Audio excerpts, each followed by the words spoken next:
ways or whichever way. Declaring drug menace a serious threat to the state, Meghalaya Cabinet on Friday pledged to fight this menace in a war footing to combat drug trafficking in all forms. The MDA government spokesperson and Cabinet Minister Paul Lyngdoh said the seizures from contrabands has gone up to 71 crore. He informed that police are on high alert to go all out against drug traffickers. It may be mentioned that the Anti-Narcotic Task Force of East Khasi Police on Thursday seized contraband items and apprehended 6 persons involved in drug peddling. Based on credible inputs, the raid was made at Lower Lashumia, Shillong. Police said the total quantity of heroin seized during the raid was 78.73 grams.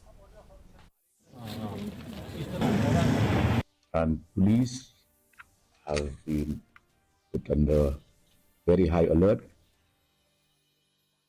to go all out against drug traffickers of whichever caliber. We will not miss out on the small guys or on the big ones. And there'll be no compromise when it comes to raids, seizures, checkings of illicit drugs of any variety.